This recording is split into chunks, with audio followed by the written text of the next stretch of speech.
विवाह संस्कार हे पाहिलेले आहोत. आता किती राहिलेत? वानप्रस्थ, संन्यास, अंत्येष्ठी. यात आपल्याला ज्ञात नसलेले दोन संस्कार आहेत. अंत्येष्ठी बऱ्याच लोकांनी पाहिलेले आहे आणि आजही तो सर्वत्र पाहायला मिळतो.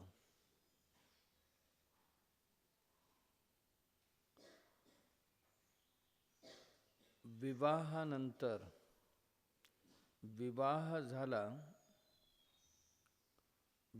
झाल्यानंतर गृहस्थाश्रम आरंभ होतो.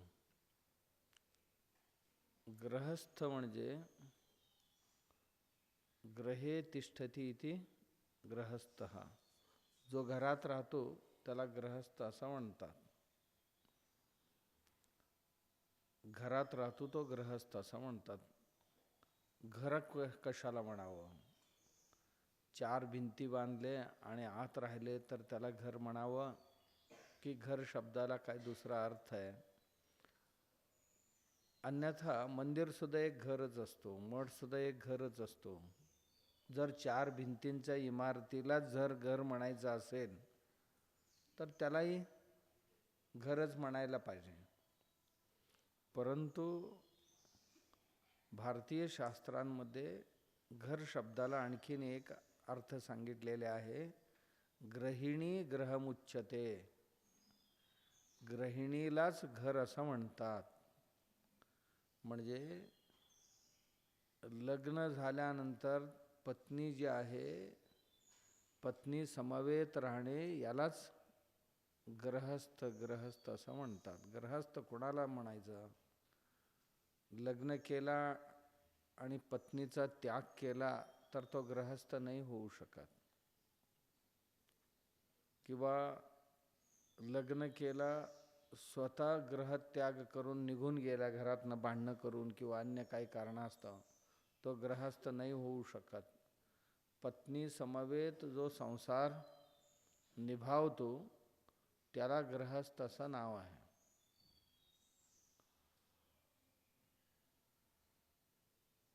आणि जसा सप्तपदीमध्ये संकल्प केलेले आहे त्या पद्धतीने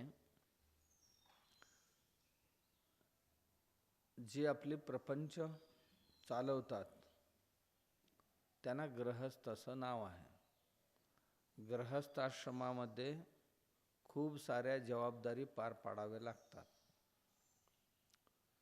एक तर आपल्याला परवा म्हटल्याप्रमाणे पंचमहायज्ञांचं परिपालन खऱ्या अर्थाने करण्याची दिवस म्हणजे गृहस्थाश्रम. आईवडिलांचं, देवांचं, गुरुजनांचं, मनुष्यजनांचं आणि अन्य जीवांचं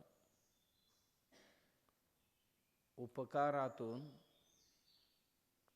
उपकृत होणे आणि प्रत्युपकार करणं हे गृहस्थाश्रमाचं कर्तव्य. मग आदरातिथ्यही त्यात आला, अर्थार्जनही त्यात आला. कारण गृहस्थाश्रमातलं मुख्य कर्तव्य अर्थार्जन आणि पुण्यार्जन. अर्थार्जन, अर्थ म्हणजे अर्थाला 8 प्रकारचे अर्थ आहेत.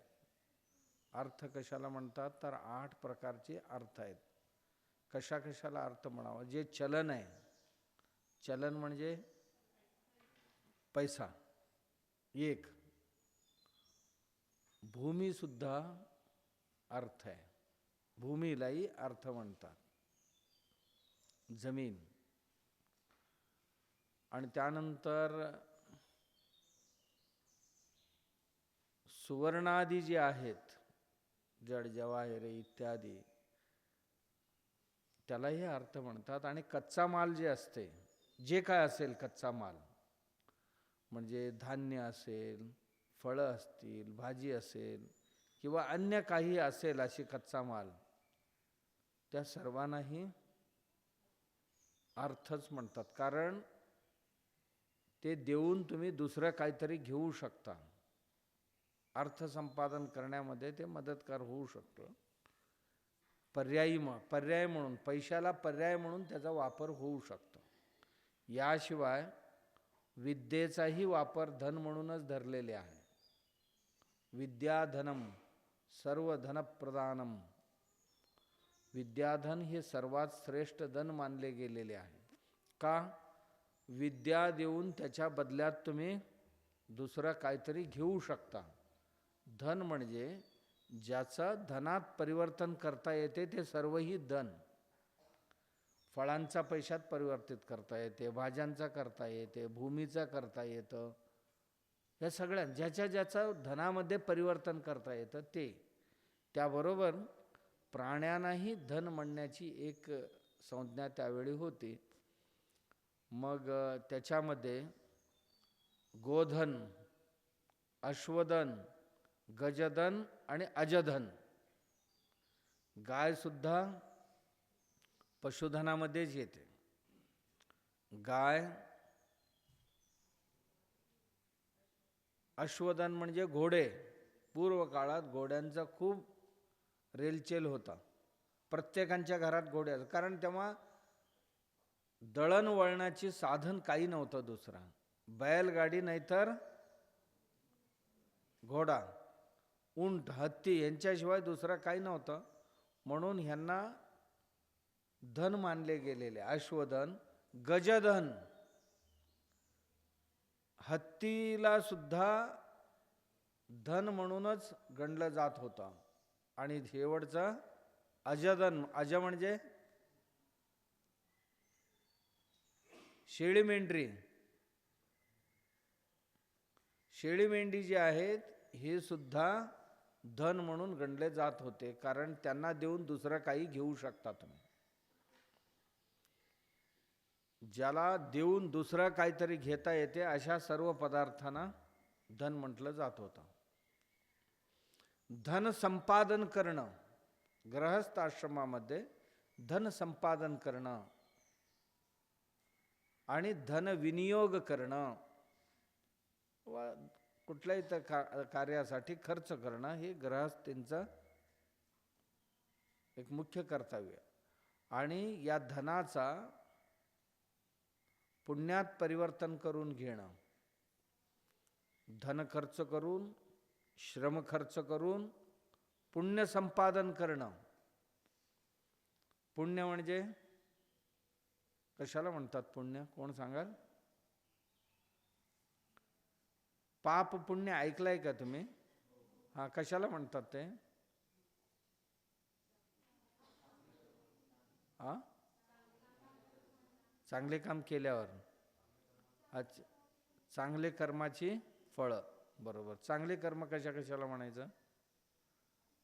सगळ्यांच्या दृष्टीने चांगलं असायला पाहिजे. दारूवाला दारूचं दुकान आहे, चांगलं काम आहे की नाही? पैसे मिळतात की नाही? त्याच्यावर आजीविका होते की नाही? जर वाईट असतं तर केलं असतं का? त्याला काय म्हणावं मग? पुण्यकार्य म्हणावं? हा,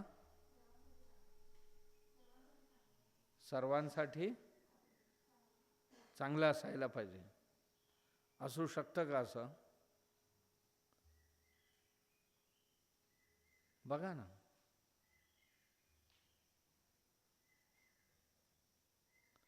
पुण्य कशाला म्हणावं? परोपकाराय पुण्याय पापाय परपीडनम.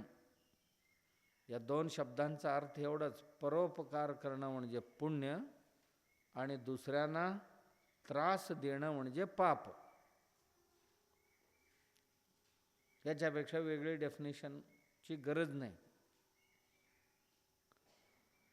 परोपकाराय पुण्याय पापाय परपीडनम.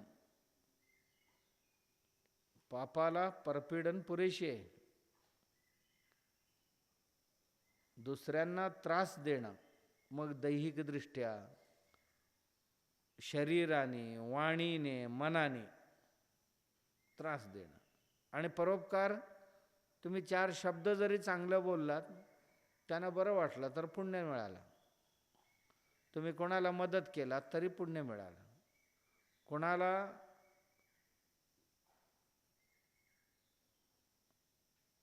तुम्ही मनाने म्हटलात, भलं होऊ द्या बाबा, त्याचं चांगलं होऊ द्या, तरी तुम्हाला पुण्य भेटणार, असंच पाप असतो.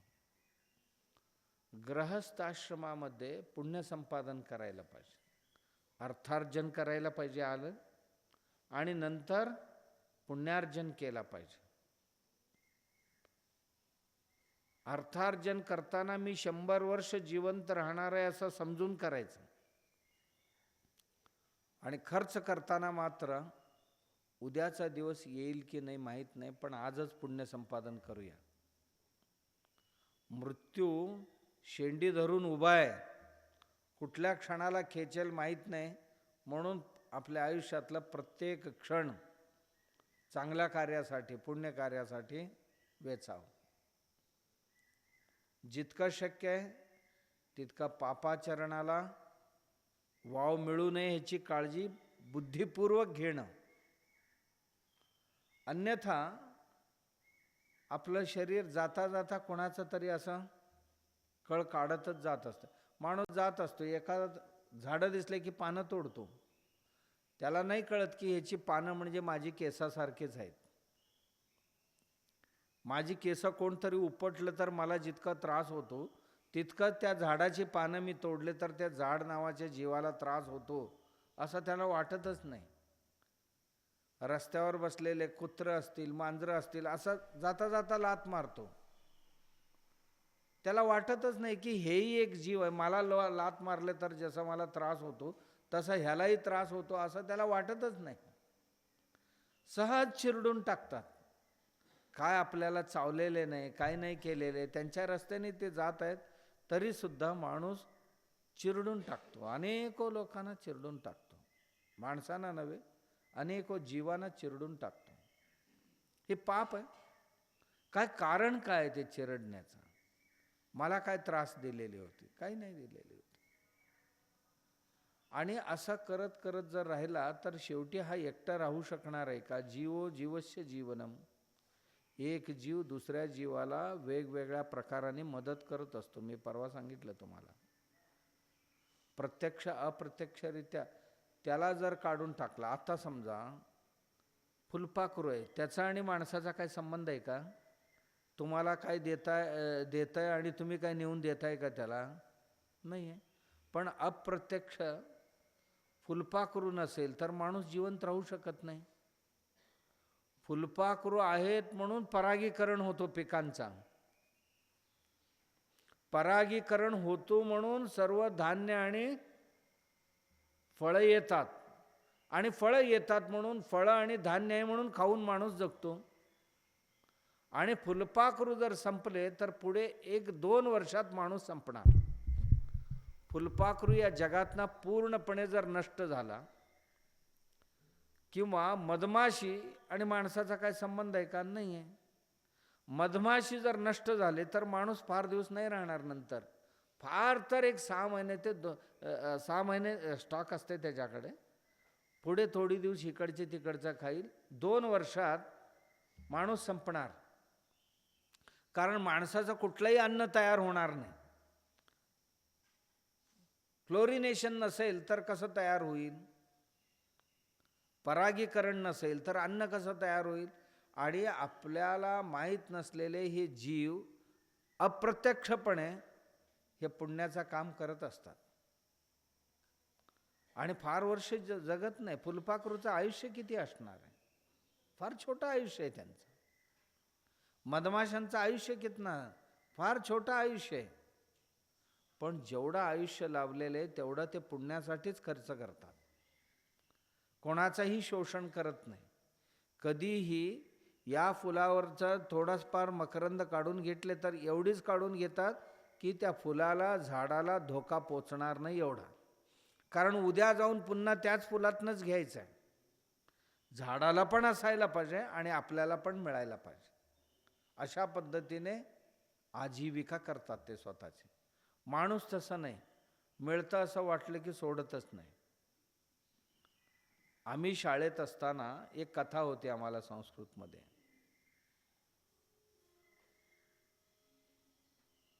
लोभमूलानी पापानी म्हणून. त्याच्यात असं होतं की एक दंपती असतात, पती पत्नी, एक मुलगा असतो. दर दिवशी त्यांच्या घराच्या पाठीमागे एक वारुळ होता, वल्मिक. वारुळ म्हणजे माहिती आहे ना, साप ज्याच्यात वास्तव्याला असतात. आणि त्याची पूजा करत होते घरवाले. पूजा करून काय करत होते, नाही, त्यांच्या घरात एक कोंबडी होती, कोंबडी. आणि रोज एक अंडी देत होती, रोज एक अंडी देत होती त्या काळात. आणि त्या कोंबडीला दर दिवशी मूठभर असं धान्य टाकायचा आणि एक अंडी घेऊन यायची. आता ती कथा जरा रंगवून सांगितलेले होते की ती कोंबडी सोन्याची अंडी देत होती. सांकेतिक कथा आहे, त्यातला संकेत घ्यायचा. असं खरोखर सोन्याचा अंडी देत होता का असं नाही विचारायचा, त्यातला संकेत घ्यायचा. सोन्याची अंडी देत होते. ही नवरा बायको दोघेही कुठेतरी बाहेरगावी गेले आणि मुलाला सांगितले, बाबा त्याला मूठभर धान्य टाक आणि तिचं एक अंडी मिळते सोन्याची, ते घेऊन ठेव. तो मुलगा 2-4 दिवस बघितला, म्हटलं दर दिवशी एक देते म्हणजे हिच्या पोटात किती अंडी असतील. एकदमच घेऊया ना म्हणाला, रोज एक एक कशाला. धरला, मान कापला तिचा आणि कापून बघितला तर एक बी नाही आत. जी एक होती ते देऊन टाकले. त्याच्या लोभापायी काय झालं बाबा, दर दिवशी एक मिळत होता तोही. असं होऊ शकतो की नाही. आम्ही निसर्गामध्ये अतिशोषण करायला गेलो तर हीच परिस्थिती होणार आहे. पण ह्या 2 कीटक मी जे सांगितलं ते कधीही असं करत नाही. मधमाशी आणि फुलपाखरू, ते आहेत म्हणून आम्ही आहोत, ते नसते तर आम्ही जगू शकत नाही. त्यांचा उपकार आहे आमच्यावर. खूप काम करतात ते, रात्रंदिवस करतात. म्हणून एक जीव जगण्याकरता दुसरा जीव प्रत्यक्ष अप्रत्यक्षपणे असं काम करत असतो, आम्हाला माहीत नाही. आणि आम्ही काय पगार दिलेला नाही आहे. आमच्या शेतात आम्ही पेरणी केलेले आणि एवढं त्याचा परागीकरण करून दे म्हणून काय ठेकेदारी दिली, काही पैसे खर्च केले त्यांच्यावर, काही नाही आहे. काही न करता ते काम करतात म्हणून आम्हाला धान्य मिळतात, फळं मिळतात, भाजी मिळते. निसर्गात या सगळ्यांना घेऊन चालणं ही गृहस्थांचा धर्म आहे. कोणालाही त्रास होणार नाही. मा हिंसात सर्व भूतानी, कोणालाही त्रास होणार नाही अशा पद्धतीने जीवन जगण्याचा प्रयत्न केला पाहिजे. बुद्धिपूर्वक कोणाचाही वाईट करू नये.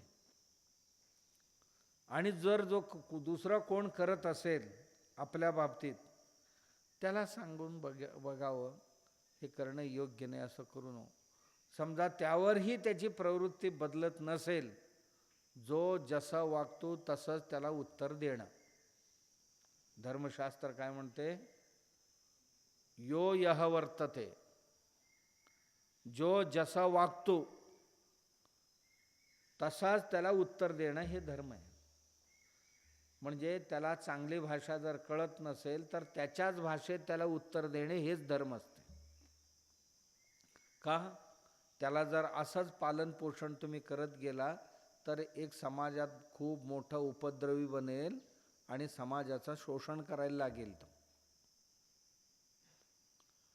गृहस्थाश्रमामध्ये गृहस्थीने अर्थार्जन, पुण्यार्जन. पुण्यार्जन म्हणजे कोणालाही त्रास न देणं आणि जेवढा होईल तेवढा उपकार करणं.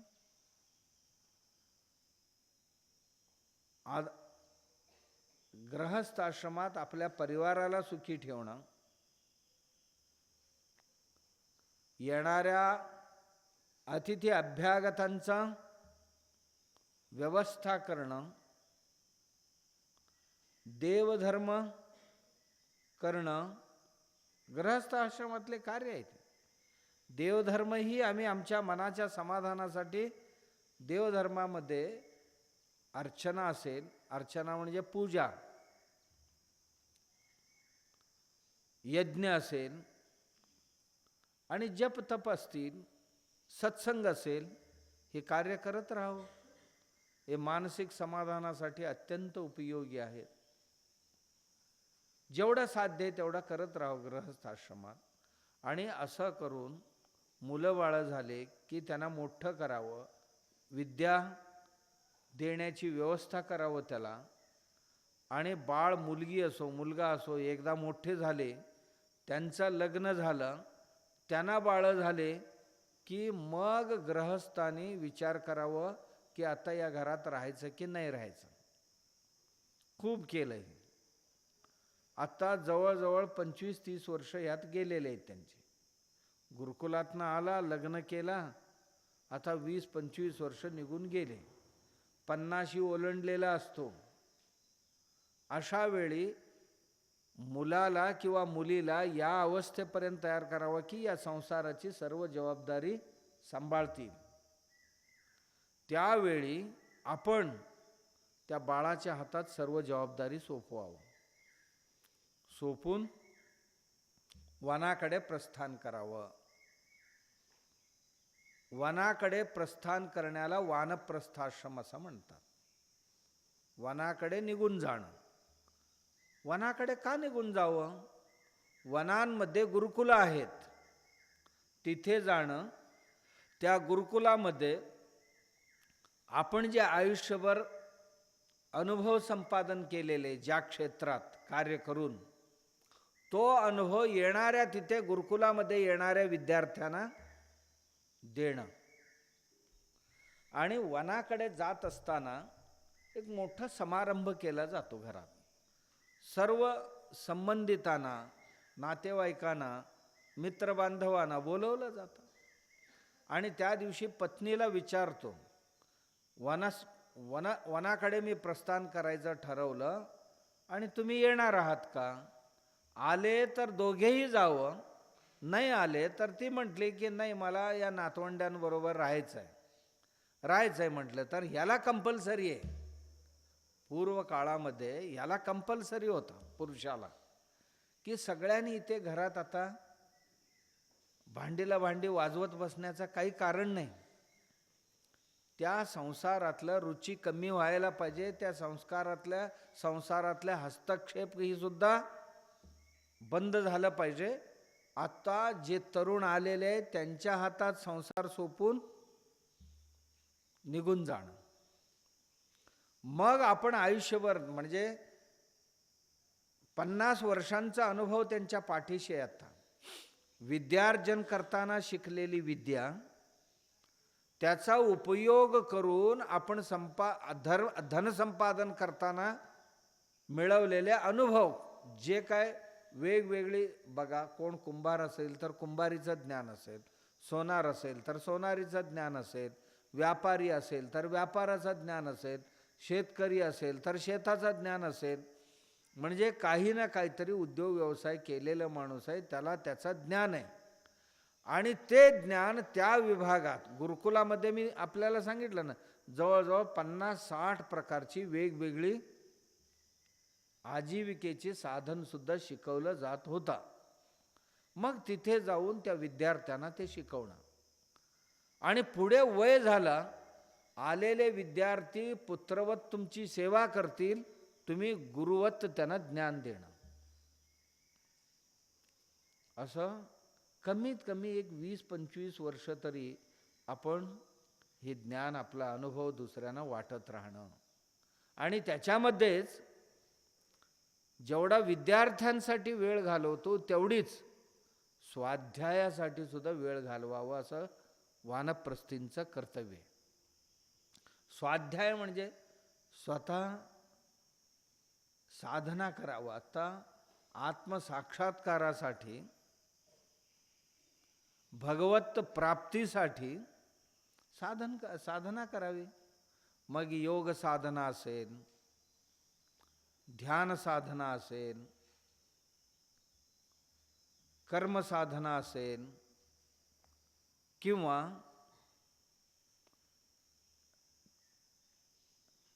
अन्य कोणतंही जपतपादी साधना असतील, आपल्याला जे झेपते ती साधना त्यांनी करत राहावं.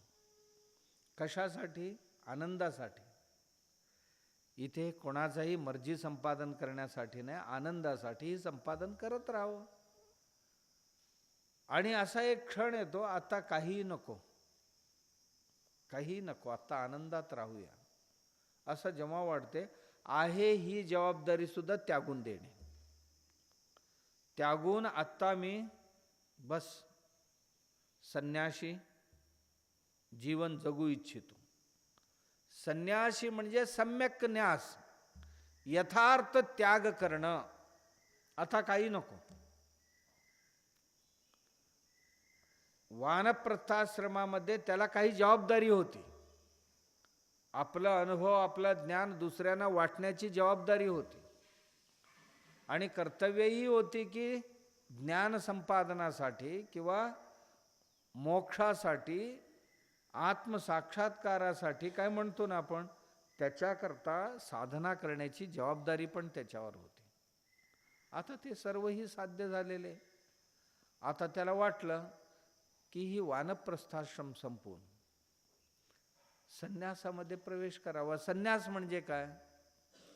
संन्यास म्हणजे सम्यक न्यास, यथार्थ त्याग करणं. मनापासून कशावरही कोणावरही अवलंबून न राहणं. संन्यासाचा अर्थ कोणावरही कशावरही अवलंबून न राहणं. मग त्यावेळी संन्यासाश्रमात विधी असा आहे की त्यांनी त्यांची पूर्वाश्रम आणि पूर्वाश्रय यांचा यथार्थ त्याग करणं. पूर्वाश्रय म्हणजे ज्यांच्या आश्रयात होते ते आश्रय सुद्धा आता त्यागायचं आहे.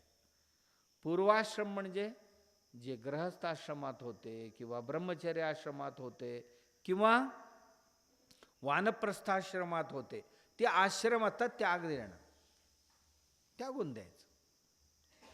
आता आपल्याला काही नको आहे, संन्यासी व्हायचे. संन्यासी होण्याकरता दोन मार्ग आहेत. एक ब्रह्मचर्य आश्रमातनं थेट संन्यास घेऊन आजन्म संन्यासी होऊ शकतो. ब्रह्मचर्याश्रमात होता, गृहस्थाश्रम न स्वीकारता, वानप्रस्थाश्रमात न जाता थेट संन्यासाश्रमात प्रवेश करणं. म्हणजे ब्रह्मचारी असताना आई वडील घरदार हे त्याग करून संन्यास घेता येतं, हेही एक मार्ग आहे. आणि गृहस्थाश्रम करून वानप्रस्थ करून मग संन्यासी होणं, हेही मार्ग आहे. या पद्धतीने संन्यासी होणाऱ्यांची संख्या अधिक आहे. संसार सर्व करून झाल्यानंतर आता राहिलेले एवढा दिवस आपण संन्यस्त जीवन जगू, संन्यासाशिवाय मोक्ष नाही असं समजून संन्यास घेणाऱ्यांची खूप मोठी संख्या आहे. आमच्या देशात जेवढी संन्यासी दिसतात, जवळजवळ एक 20-25 लाखाहून अधिक संन्यासी आहेत. आता 144 कोटीमध्ये ही काय फार मोठी संख्या नाही आहे, पण आहे एवढं. यातलं बहुसंख्यक म्हणजे जवळजवळ 70% लोक जे आहेत हे गृहस्थाश्रमातून आलेले संन्यासी आहेत. पण फार कमी लोक तारुण्यातनं थेट संन्यासी का व्हावं. संन्यासांमध्ये दोन प्रकार आहेत. एक साभार संन्यासी, एक निराभार संन्यासी. संन्याशांमध्ये किती प्रकार आहेत? एक साभारी आणि एक निराभारी. साभारी म्हणजे धर्मक्षेत्राची जबाबदारी त्यांच्यावर आहे. म्हणजे कुठल्या तरी आश्रम किंवा कुठलं तरी मठ मंदिर यांच्या अधिपती म्हणून किंवा त्यांचा व्यवस्थापक म्हणून ते कार्य पाहतायत.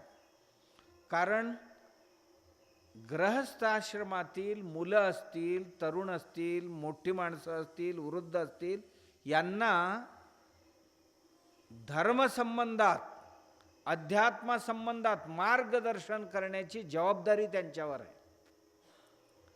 जबाबदारी आहे. त्या जबाबदारी निभावण्याकरता एक संस्था चालवावं लागतो. एक संस्था म्हणजे एक संस्थान चालवावं लागतो. संस्थान चालवणं आलं की त्यात इमारती आल्या, येण्या जाणाऱ्या लोकांची व्यवस्था आली, भोजनाची व्यवस्था आली, मग भोजनासाठी शेतीवाडीची व्यवस्था आली त्यात, मग त्याचा दैनंदिन खर्च जो होतो त्या खर्चाकरता काहीतरी आदाय स्रोत निर्माण करणं हेही त्यांची जबाबदारी आली, किंवा भिक्षादी करून देणगी दक्षिणादीच्या माध्यमातून ही धर्मसंस्था चालवणं ही जबाबदारी आली. आणि ही जबाबदारी पार पडणारी जे आहेत यांना साभारी संन्यासी म्हणतात. आणि दुसरं एक असतो, तो कुठेही थांबू इच्छित नाही, निराभारी संन्यास आहे. निराभारी संन्यासामध्ये करतल भिक्षा तरुतल वास. बाबा त्यांचा कुठलंही ठिकाण नाही आहे, जागा नाही आहे, स्वतःची म्हणून कुठेही जागा नाही आहे. झाडाखाली, देवळात, मंदिरात कुठेतरी वास्तव्याला राहणार. करतल भिक्षा, हातात भिक्षा घेणं आणि झाडाखाली कुठेतरी वास्तव्याला राहणं. तरुतल वास, झाडाखाली कुठेतरी राहावं. आणि किती दिवस? पट्टण असेल तर पंचरात्र, ग्राम असेल तर एक रात्र. पट्टण म्हणजे शहर, गाव मोठं असेल तर तिथे 5 दिवस राहू शकतो. आणि एका घरात भिक्षा मागितला असेल तर परत त्याच घरात त्या दिवशी जायचं नाही. शक्य असेल तर दुसऱ्या दिवशी सुद्धा त्या घरात जायचं नाही. का? त्याच लोकांना त्रास दिल्याचा पाप लागेल. ज्या गावात छोटं गाव असेल तर एकच दिवस राहायचं तिथे, गाव असेल तर एकच दिवस, ग्राम असेल तर, शहर असेल तर 5 दिवस राहू शकता. आणि एक वेळ ज्या घरात तुम्ही भिक्षा घेतलाय त्याच घरात परत जाणं नाही, दुसऱ्यांकडे घ्यायचं आणि निघून जायचं. यांच्यामध्ये, या संन्याशांमध्ये 4 प्रकार आहेत निराभाऱ्यांमध्ये. कुटीचक, बहूदक, हंस, परमहंस. हा माणूस कुठेतरी जंगलात, कुठेतरी थोडासा याच्याकरता एक कुटीर बनवून घेऊ शकतो. त्या कुटीरामध्ये राहणार, कंदमूलं, फळं, आहार खाऊन कोणावर अवलंबून न राहता खात राहणार, किंवा भिक्षा करून येणार आणि राहणार तिथे. बहूदक हा फिरता असतो, परिभ्रमण करत असतो, भ्रमंतीवर असतो, कुठेही थांबत नाही. हंस म्हणजे बाबा ह्या सगळ्यांबरोबर ह्या संसारातच, या प्रपंचात दिसतो तो, पण तो कुठल्याही गोष्टी मनाला लावून घेत नाही. तोही संन्यासीच मानला गेलेले. जसं जनक महाराज होते, घरातच होते ते, परंतु घरचा कुठल्याही झंझाटामध्ये ते अडकलेले नव्हते. तसेच काही संन्यासी तुम्हाला जरी दिसत असले कुठेतरी लौकिक व्यवहारात, तरी ते मनापासून त्याच्यात नाही आहे. परमहंस म्हणजे असं आहे की तो स्वतः जेवत नाही, स्वतः अंघोळ भी करत नाही, स्वतः मलमूत्रादी विसर्जनालाही जात नाही. तो आपल्या आनंदातच तल्लीन असतो. कुठेतरी झाडाखाली किंवा कुठेतरी एखाद्या भवनामध्ये आहे. कोणतरी आले आणि घेऊन गेले तरच सर्व विधिविधान करेल, कोणतरी आणून दिले तर जेवेल, स्वतःहून तो उठून जात नाही कुठे. परमहंस म्हणतात त्याला. स्वतःहून तो उठून जाणार नाही. मिळाला, कोणतरी आणून दिला तर खाईल, नाही तर 8 दिवस आणि समजा देह त्याग करणे जाईल देह म्हणणार. त्याची भक्त किंवा अन्य लोकच त्याची सांभाळ करत असतात. केवळ आपल्या आत्मस्थितीचं चिंतन करत त्याच्यातच रममाण असणार ही परमहंस, ही संन्यासी. संन्यासी आश्रम घेत असताना, त्या संन्यास आश्रमामध्ये प्रवेश करत असताना त्या माणसाला यथार्थ विचार करा, मला संन्यासाचा उद्दिष्ट काय? एक आनंदाने जीवन जगणं, दुसरं स्वतःला राष्ट्राकरता किंवा धर्माकरता अर्पण करणं. संसार तरी सर्व कावळे चिमणी सुद्धा करतच असतात. कावळे चिमणी सुद्धा पती पत्नी म्हणून व्यवहार करतात, चिमणी सुद्धा पती पत्नी म्हणून व्यवहार करतात. तेव्हाच 2 अंडी ते ठेवू शकतात आणि ते अंडी उभवतात, त्यातनं 2 पिल्लं होतात, त्यांना आपली पोरं म्हणून काही दिवस सांभाळ करतात, त्यानंतर ते उडून जातात. अशीच आम्ही संसारात जवळजवळ एवढंच काम करतो, याच्यापेक्षा फार मोठा करत नाही. आम्ही शहाणे आहोत, फक्त बँक अकाउंट उघडतो एवढंच. शहाणे आहोत म्हणून दुसऱ्या खोलीत थोडं साठवून ठेवतो. आम्हीच साठवून ठेवतो असं नाही. नायजेरियामध्ये एक पर्वत आहे, तिथे गेला तर तुम्हाला लाखो टनांनी धान्य मिळेल. कारण त्या देशातली पक्षी अशी आहेत की तिथे बराच काळ अकाळ असतो. त्यामुळे ते अन्य देशात जाऊन धान्य गोळा करून आणतात. म्हणजे त्यांच्या शरीरात देवाने अशी एक व्यवस्था केलेली आहे, ती सगळी धान्य ओरबडतात, ओरबडून 5 किलो 10 किलो साठवतात आणि नेऊन तिथे टाकून परत येतात. एक एक दोन ज्या ज्या भागात धान्य मिळत असतील तिथे नेऊन वर्षभराला लागेल आपल्या ह्याच्यासाठी तेवढा स्टोअर करतात. आणि मग त्या बर्फ पडायची वेळ असेल किंवा अकाळाचा वेळ असेल त्यावेळी त्या गुहेतच बसून खात राहतात. माणूस ह्याच्यापेक्षा काय वेगळं करतो? हा एवढंच करतो ना, काम करतो, बँकेत ठेवतो, डिपॉझिट करतो आणि मग पेन्शन झाल्यावर बसून खाईन म्हणतोय. मग तुझ्यात आणि त्या पक्षीत फरक काय? मनुष्य काय एवढ्यासाठीच आहे का? नाही आहे. मनुष्य हा समष्टीचा कल्याण चिंतणारा प्राणी असायला पाहिजे. जीवन आपलं आपल्यासाठी असतं आणि कोण करत नाही. मुलंबाळं कोणाला नाही, पती पत्नी कोणाला नाही आहे. आपल्यासाठी जगतो ते जीवन नव्हे. जेव्हा आम्ही इतरांसाठी जगतो त्याला जीवन म्हणतात. आपल्यापुरते कोण जगत नाही. मुंग्या सुद्धा स्वतःसाठी अन्न शोधते आणि खाते आणि मुलाबाळांचाही सांभाळ करते. काय आम्हालाच ही उद्योग येते? सगळ्यांनाच येते हे उद्योग. माकडांनाही उद्योग येते, मुंग्यांनाही उद्योग येते, मधमाशांनाही उद्योग येते, अनेको जीव जे आहेत त्यांनाही उद्योग येते. माणसांच्यात आणि त्यांच्यात काय फरक आहे? काही नाही. माणूस स्वतःला शहाणा समजतो, पण पशुपक्षी प्राण्यांपेक्षा वेगळं जीवन जगतो असं काही नाही आहे. श्रेष्ठ जीवन काय असते बाबा? माझ्या जीवनात माझ्यासाठी मी जितकं जगतो त्याच्यापेक्षा मी इतरांसाठी किती जगलो. महान कोण बनतात जीवनात? जीवनात महान बनणारी ती आहेत इतरांसाठी किती दिवस जगले, स्वतःसाठी किती वर्ष जगलेत याला काही अर्थ नसतो. माझ्या आयुष्यातलं किती भाग मी इतरांसाठी जगासाठी दिले. मग जगातले प्राणी असतील, पशु असतील, जंगल असेल किंवा माणसं असतील, दीन दुबळे असतील, दुःखी असतील किंवा ऑर्फन्स कोणी असतील, त्यांच्यासाठी बाबा मी किती वर्ष जगलो, किती वेळ दिला माझ्या जीवनातला मी. आणि तो वेळ माझा आनंद देणारा असतो, सार्थकी असतो. आमच्या देशात ती एक परंपरा आहे.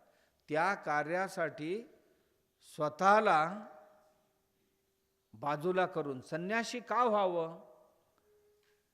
गृहस्थ का बनू नये? गृहस्थ बनला तर पुन्हा मुलं बाळं होतील. मुलं बाळं झाली की त्यांच्या संगोपनामध्ये माझं आयुष्य सगळे जातं किंवा बहुतेक वेळ त्यात जातं. म्हणून त्या प्रदेशाकडे न जाता आपण संन्यासाकडे निघून जावं. तुम्हाला सांगू, आश्चर्य वाटेल तुम्हाला. मी भरतपूरला गेलो होतो. राजस्थान आणि उत्तर प्रदेशच्या बॉर्डरवर भरतपूर नावाचा एक जिल्हा आहे, मथुरेजवळ. तिथे गेलो होतो. तिथे मला एक दंपती दिसले, डॉक्टर भारद्वाज म्हणून. BHMS केलेले नवरा बायको दोघांनी. पण त्या दोघांनी एके दिवशी, जो डॉक्टर आहे त्याच्या घराशेजारी एक मेंढपाळांचा घर होता. वय झालेला म्हातारा होता, जरासा कधी कधी आजारी पडायचा, त्याला थोडासा खर्च करावा लागायचा. आणि आयुष्यभर मस्तपैकी खाल्लेला माणूस, जरा जास्त खायची इच्छा असायची त्याला, याने कमीच वाढायचा. आणि तो ओरडाओरडी करायचा, पोटभर तरी मला जेवण वाढा म्हणायचा. त्याच्यामुळे गल्लीतली माणसं गोळा झाली की अरे असं का करताय म्हाताऱ्याला. म्हटले की रात्री उठायचं, त्या म्हाताऱ्याला चोपायचं. एके दिवशी कंटाळून त्या म्हाताऱ्याला घरातनं बाहेर काढले. आणि म्हातारा जाणार कुठे, तिथेच बाहेर घरासमोर कट्ट्यावर पडून राहिला. 1 दिवस गेली, 2 दिवस गेली, 4 दिवस गेली, 8 दिवस गेली. फारसं कोणाचं लक्ष नाही. शेजाऱ्यांना वाटायचं घरात आहे, बसला असेल इथे. शेवटी उपवाशी मेला तो. गावात चर्चा सुरू झाली गवगवा. अरे तो म्हातारा मेला म्हणे, पोरांनी काय पोटाला घातले नाही म्हणे त्याला. मग तेव्हा शेजारचा हा जो होता, कॉलेजला होता डॉक्टर, आणि तो गावी गेला होता त्याच वेळेला. त्याला हे कळलं की अरे गावातली माणसं वृद्ध झाल्यानंतर ह्या लोकांना असं फेकून देतात. आयुष्यभर ज्यांच्यामुळे हे जन्माला आले, ज्यांनी ह्यांना शिकून मोठे करतात किंवा उद्योग व्यवसाय शिकवतात, आज त्यांनाच घराबाहेरनं काढतात. तर असा मरणाऱ्यांना कोण नाही का विचारायला. मग आपण अशा लोकांसाठी काहीतरी करायला पाहिजे. माझे जीवनच मी ह्यांच्यासाठी अर्पण करायचं असा तो ठरवला तरुण. ठरवून घराबाहेर पडला आणि एक छोटंसं अपना घर नावाचं एक घर सुरू केलं. आणि मनापासून ठरवला होता की लग्न नाही करायचं. आणि आयुष्य पूर्ण अशा पद्धतीने फेकले गेलेली जे रस्त्यावरची माणसं आहेत शोधायला लागला. रस्त्यावर एकेकांची चरित्र घ्यायला लागला तो. रस्त्यावर वेड्यासारखे जे भटकणारे आहेत त्यांना विचारलं, काय काका कुठून आलात तुम्ही, काय मावशी कुठून आलीस तू, असं म्हटल्यावर ते सांगायला लागले, काय ओवा पोरानी मला तीर्थयात्रा करवतो म्हणून आणलं आणि इथे सोडून निघून गेला.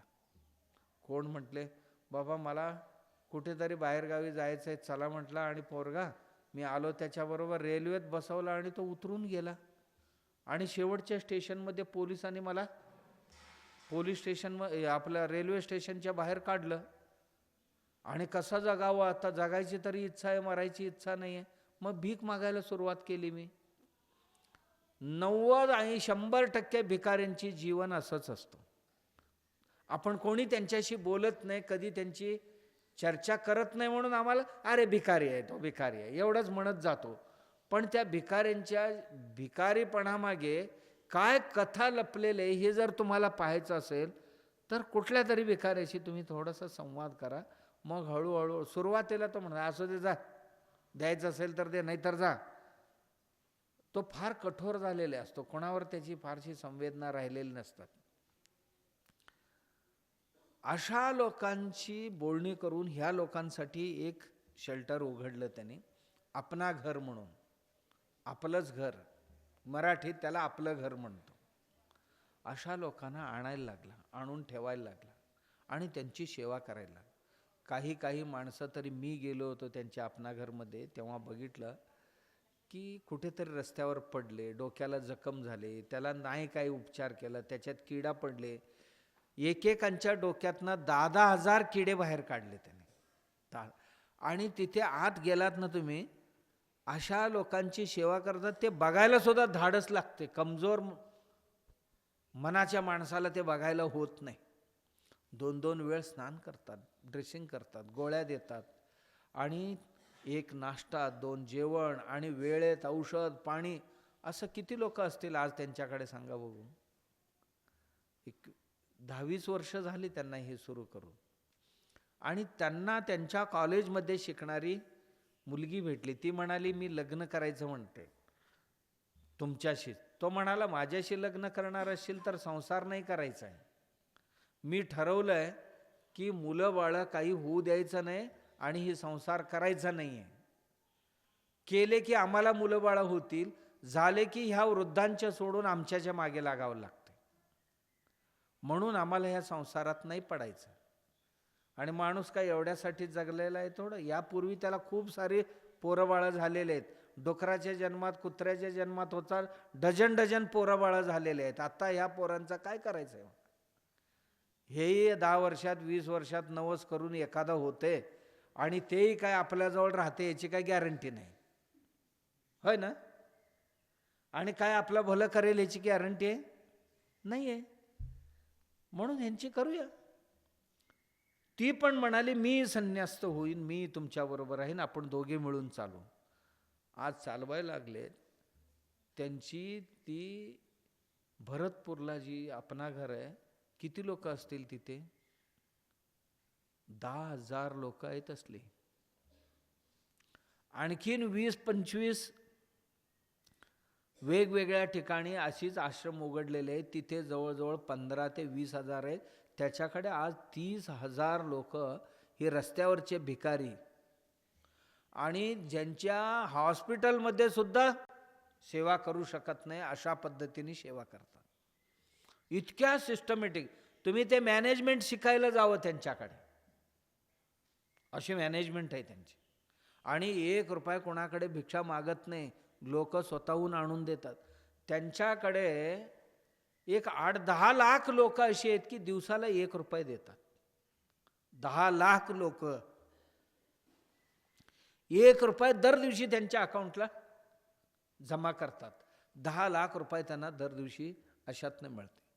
आणखीन काही डोनर्स आहेत एकाच वेळी 10 लाख देणारे, 20 लाख देणारे. औषध पाणी जेवण खाणं सगळे अति व्यवस्थित. आणि जो माणूस असा भिकाऱ्यांना घेऊन येतो त्याला येण्या जाण्याची त्याच्या गाडीचं भाडं, आणि त्याला पुन्हा 500 रुपये. बाबा तुझं काम सोडून तू याबरोबर भिकारीला माझ्याकडे पोचवलास. त्या भिकाऱ्यांना काय म्हणतात ते? प्रभू. समजा त्याचं नाव आहे रमेश, म्हणतात रमेश प्रभू. समजा तिचं नाव आहे दीपा, दीपा प्रभू म्हणतात तिला. प्रभू म्हटल्याशिवाय कोणालाही हाक मारत नाही, कोणाचाही अपमान करत नाही. त्यांना ठीकठाक सेवा करून नीट नेटकं करतात. त्या वेडसरच्या अवस्थेतनं बाहेर आणतात. आणल्यानंतर म्हणतात तुम्हाला तुमच्या घरी जायचं आहे का? आम्ही पोचवतो. ते म्हणतात प्रयत्न करा. घरी जाऊन त्यांच्या मुलाबाळांना समजावून सांगून पुन्हा घरात सोडून येतात. नाही घेतली त्यांनी तर परत आणतात. त्यांच्याकडे डेथ रेट कशी असेल माहिती आहे? दर दिवशी 4-5 मरतात वय झालेले, आणि असाध्य आजार उपचार करून सुद्धा. मग ते एक मॉर्चरी रूम आहे तिथे ठेवलेले असतात. आता 30,000 लोक आहेत आसपासच्या सगळ्या ह्याच्यातनं, आणि प्रत्येकाला लाकडं किती आणायचं? तर एकाच वेळेला 5-10 जाळतात. सगळ्या विधिविधान करतात त्यांचे. एवढंच नाही, ज्या महिला असतात हे भिकारी भीक मागणारे, आणि डोक्याने काही नाही आहे, आता ते आऊट झालेले आहेत. कारण त्यांना एकच असते की नवीन लग्न झालेली एखादी मुलगी आहे, नवऱ्याने घराबाहेर काढलं, माहेरवाल्याने घेतलं नाही, हिकडी घेतला नाही, ते भीक मागत फिरायला लागले. भीक मागता मागता मागता ती येडी झाली. कारण रात्रंदिवस तिला डोक्यात एकच चिंता, माझी अशी कशी झाली, अशी कशी झाली, असं म्हणत म्हणत म्हणत ती सगळी विसरून जाते. नंतर तिच्यावर कोणतरी अनाचार केलेले, ती गरोदर राहिली. तर अशांची मुलं, मी गेलो होतो त्यावेळी जवळजवळ 150 होती तिथे. त्या बायकांना कळत सुद्धा नाही की हे बाळ माझं आहे, पण प्रसूती झालेली आहे तिची. आत्ता ते डॉक्टर माझे खूप जवळचे आहेत, डॉक्टर भारद्वाज, आणि ते म्हणतात स्वामीजी हीच माझी पोरं बघा म्हणतात. ही मुलं आहेत ना, या मुलांना त्यांची आई ती मातृत्व म्हणून देऊ शकत नाही, कारण ती येडसर झालेली आहे. तिला कळतच नाही की माझी बाळ आहे, याला दूध पाजायला पाहिजे. काय जबरदस्ती करून घ्याल तेवढं. नंतर त्या बाळांना वाटलीची दूध पाजून ते शाळा बिळा शिकून मोठे करतात. की अशा पद्धतीने राष्ट्रकार्यासाठी की समाजातील लोकांसाठी ही एक झाली. अशी एकच नाही बाबा, आमच्या देशात अशी लोक हजारोनी मिळतील, तुम्हाला हजारोनी मिळतील. जसं आमच्याकडे एक सिंधुताई नावाची बाई होती, केली की नाही तिनं? खूप केली सेवा. असेच तुम्ही दक्षिणेत गेला तर एक महाराज आहेत तुमकूरला, त्यांच्याकडे 10,000 मुलं शिकतात. 10,000 मुलं मोफत, KG to PG सगळ्यांना मोफत, हॉस्टेल मोफत, शिक्षण मोफत. गरीब मुलांना गावोगावी जाऊन भिक्षा मागून आणतात आणि त्यांना सांभाळतात. अशी एक नाही दोन नाही रे बाबांनो, आमच्या देशात अशी संन्यासी हजारोत आहेत. मी देशभर फिरतो ना, बघतो की हे वेडे आहेत. त्यांना विचारलं तर नेहमी हेच म्हणतात ते, अरे आपण जगण्याला काय अर्थ असतो? सगळे कावळे चिमणी कुत्रे कोंबडी जगतात, तसं आपणही जगतो खाऊन पिऊन. माझ्या जगणं कोणाचा उपयोगाचा व्हायला पाहिजे की नाही? मी देशासाठी, समाजासाठी, दीनदुबळ्यांसाठी काय करू शकतो? काही लोक ना प्राण्यांसाठी करतात. त्यांच्याकडे गेला तर तुम्हाला 1000 प्राण्या मिळतील. इथे कोल्हापुरातच आहे एक बाई आहे, तिच्या घरात 50 कुत्रे आहेत जखमी झालेले.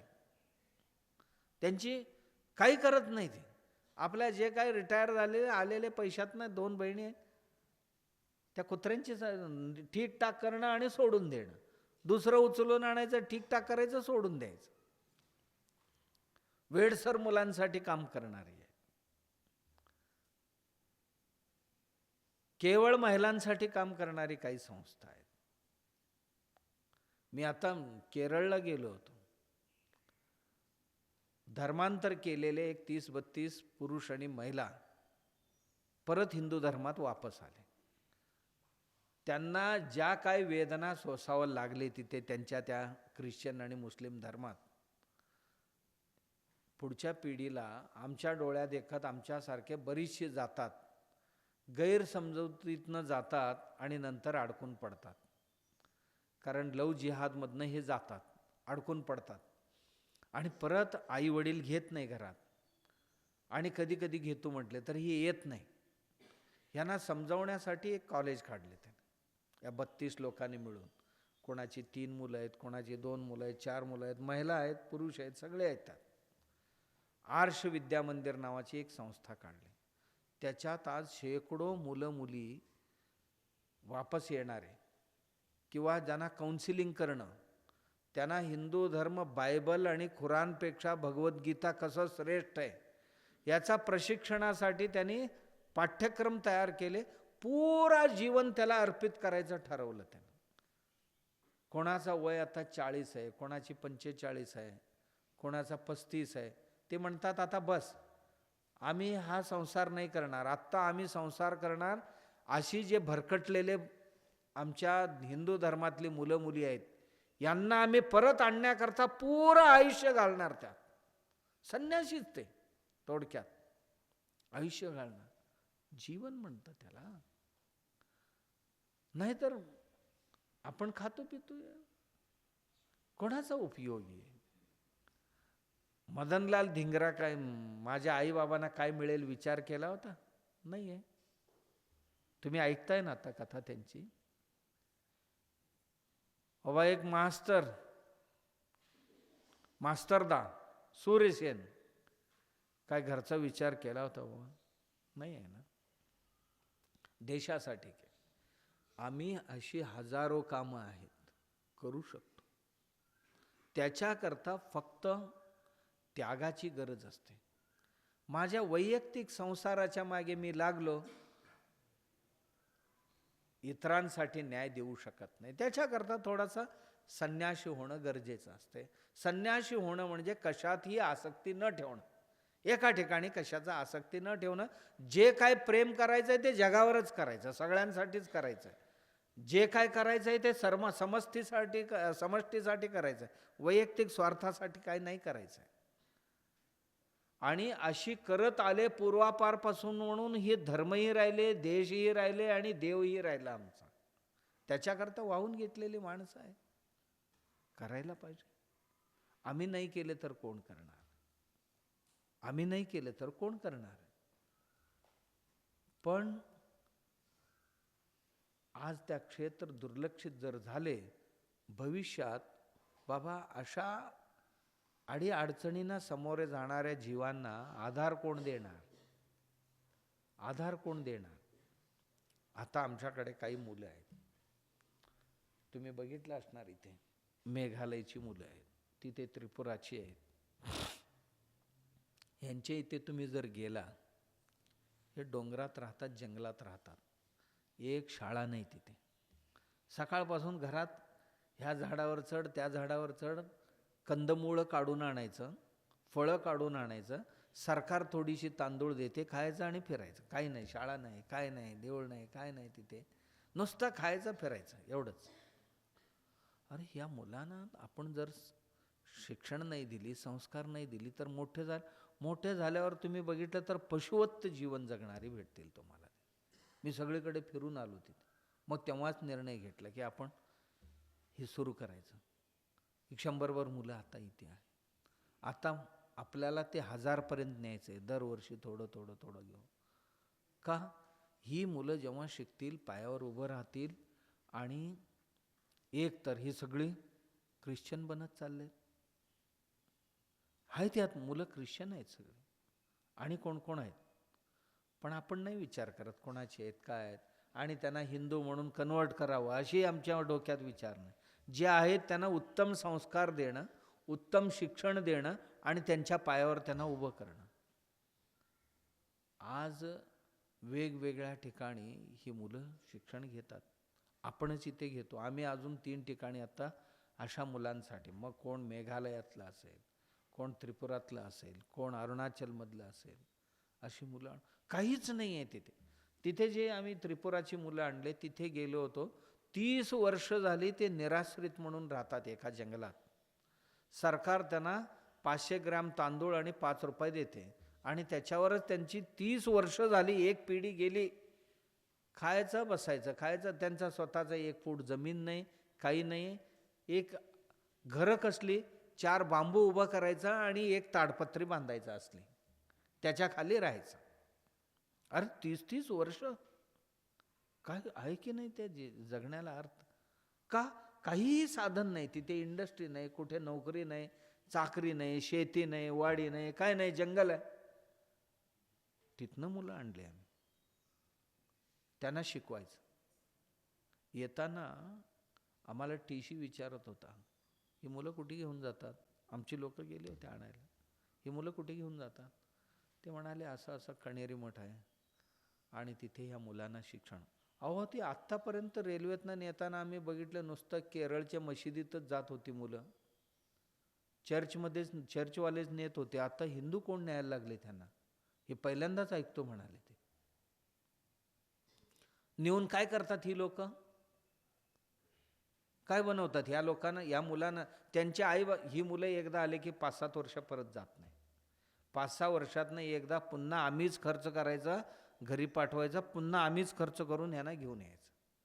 त्यांची स्थिती नाही आहे ना, इथनं जाऊन येण्या इतकं पैसे नाही आहे. मग ही जर आपण दुर्लक्षित केलं तर ही मुलं आमच्या देशात राहतील कसं? मी परवा म्हटलं ना, धर्म कशाला म्हणतात? जो जसा वागतो तसाच त्याला उत्तर देणं, हे धर्म आहे. मी हे सर्वही सांगत इथपर्यंत का आलो बाबा? आमचे देश वाचवण्याकरता, धर्म वाचवण्याकरता संन्याशांची गरज आहे. मग तो पुरुष असो नाही तर स्त्री असो, या क्षेत्रासाठी काम करणाऱ्यांची, सेवा क्षेत्रासाठी, धर्मक्षेत्रासाठी काम करणाऱ्यांची गरज असते. माझं जीवन मी का त्याला अर्पण करू नये?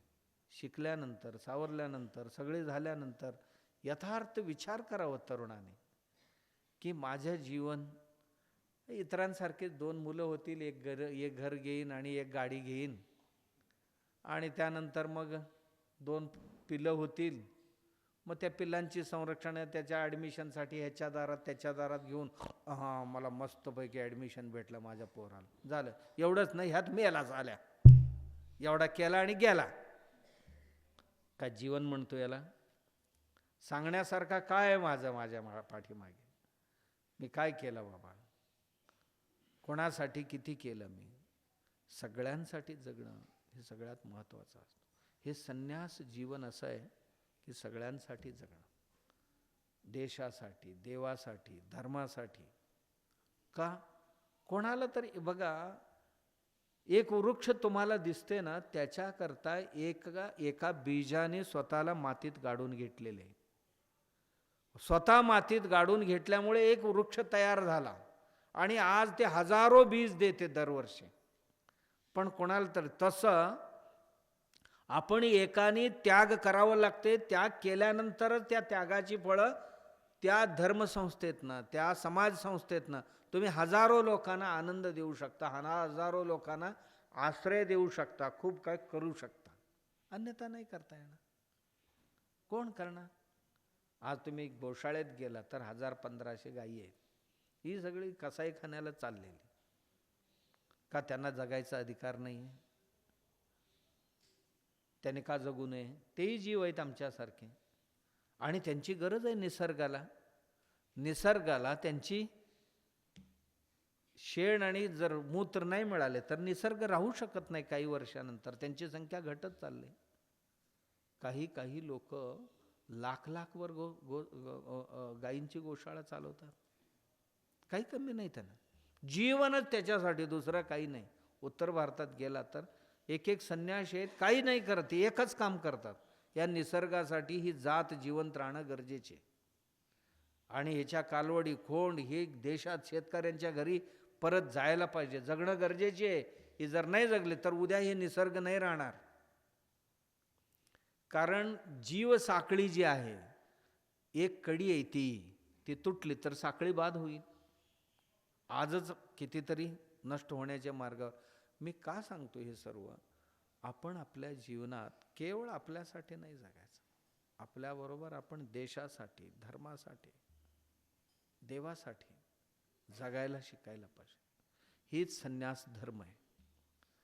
ही संन्यास आश्रमात राहून झाल्यानंतर शेवटचे अंत्येष्टीमध्ये तुम्ही सगळी माणूस एके दिवशी प्राण त्यागतो. सहज नैसर्गिक अवस्था आहे ते, आणि प्राण त्यागतो. त्यागल्यानंतर त्याच्या पार्थिवावर संस्कार करा. आमच्यात बघा ना, पार्थिवावर सुद्धा संस्कार करणं.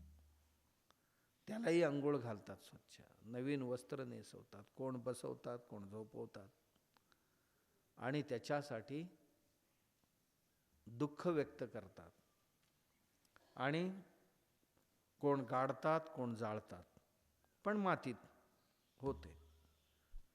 त्याही वेळी सर्व 12 बलुतेदार आपापली कर्तव्य निभावतात. तिरडी बांधण्याकरता बुरुड आहे तो बांबू घेऊन येतो. सुतार येऊन तिरडी तयार करतो. आमचा रशी बनवणार आहे तो त्याच्याकरता लागणारी रशी घेऊन येतो. आमचा फुलमाळी आहे तो फूल घेऊन येतो. आमचा कुंभकार आहे तो कुंभ घेऊन येतो. तो लोटा हातात धरून जायला पाहिजे ना, तो घेऊन येतो. आमचा कोष्टी आहे तो कापड घेऊन येतो वर झाकायला. अशी सगळी येतात, सगळ्या बलुतेदार येणार. येऊन त्या सगळे आल्याशिवाय प्रेत उचलू शकत नाही. मग नेऊन स्मशानापर्यंत नेऊन तिथे दहन क्रिया होते त्याची. तिसऱ्या दिवशी त्याची सगळी राख गोळा करणं आणि कुठेतरी शेतात टाकणं किंवा वाहत्या नदीत विसर्जित करणं, थांबल्या नदीत नाही. कमीत कमी तिथे जगणारी क्रिमिकीटांना तरी ते आहार व्हावं. मी मेल्यानंतर सुद्धा माझा काहीतरी कोणतरी माशांच्या पोटात मी जावं, ही आमची संकल्पना होती. आणि त्यानंतर 10व्या दिवशी दशपिंड म्हणून करतात, पिंडदान करतात. त्याच्या प्रति कृतज्ञता आहे. ह्या सर्वही कार्य करण्यामागे कृतज्ञता आहे. आणि 13व्या दिवशी गोड करतात. सगळेजण आलेले आहेत. मृत्यूसुद्धा आमच्याकडे एक उत्सव आहे, मृत्योत्सव म्हणतात त्याला. एवढी माणसं येतात आणि प्रवचन कीर्तन करतात. शेवटच्या दिवशी भजन करतात, वारकरी भजन ठेवतात. सुंदर भजन गाता गाता त्यातनं उपदेश व्हावं लोकांना, हे सर्व करतात. ही मृत्योत्सव आहे आमचे. अंतिम संस्कार ही 16 संस्काराचा शेवटचा भाग आहे. अंत्येष्टीसुद्धा एका उत्सवासारखंच साजरा करतात. आमच्यात मृत्यूसुद्धा एक उत्सव आहे. असे उत्सव दुसऱ्यांकडे होत नाही, कुठेही अन्य धर्मात होत नाही. आणि त्यानंतर वर्षातनं एकदा त्याच तारखेला श्राद्ध करतात. त्यांची श्रद्धा अभिव्यक्त करणे हे श्राद्ध आहे. त्या व्यक्तीची आठवण काढणं, बाबा ते होते म्हणून आम्ही इथे आहोत, असं त्यांचं स्मरण करणं. मग असं बरीच वर्ष गेली की एकेकांचे किती करायचं, तेवढ्यात कितीतरी लोक गेले. प्रत्येकांची तिथी करण्यापेक्षा माळ महिना येतो, त्या माळ महिन्यामध्ये सगळ्यांचे मिळून पितृगण म्हणतात किंवा पितर म्हणतात त्यांना, या सगळ्यांना एकाच वेळी स्मरण करण्याचा दिवस माळ महिन्यात एक दिवशी त्यांच्या स्मरणार्थ. कारण एका व्यक्तीच्या मृत्यूनंतर 7 वर्षापर्यंत श्राद्ध करावं, 7 वर्षानंतर संपलं त्याचं. सामूहिक जेवढ्या घराण्यात होऊन गेलेले आहेत त्या सगळ्यांसाठी त्या दिवशी प्रार्थना आणि श्रद्धा अर्पण करणं, याला श्राद्ध म्हणतात. श्राद्ध कर्माचाही म्हणतात, म्हणजे अंत्येष्टीचाच एक भाग आहे. अशा पद्धतीने आमची जी 16 संस्कार आहेत, हे सर्वही संस्कार व्यक्तीला मूल्यवान बनवण्याकरता आणि नातं त्याचं मजबूत करण्याकरता आणि गुणी बनवण्याकरता, त्याला परोपकारी बनवण्याकरता, त्याला सज्जन बनवण्याकरता केले गेलेले संस्कार आहेत. अशा पद्धतीची ही 16 संस्कार. ओम सर्वेत्र सुखिनः सन्तु, सर्वे सन्तु निरामयाः, सर्वे भद्राणि पश्यन्तु, मा कश्चित् दुःखभाग् भवेत्. ओम शांति शांति शांति.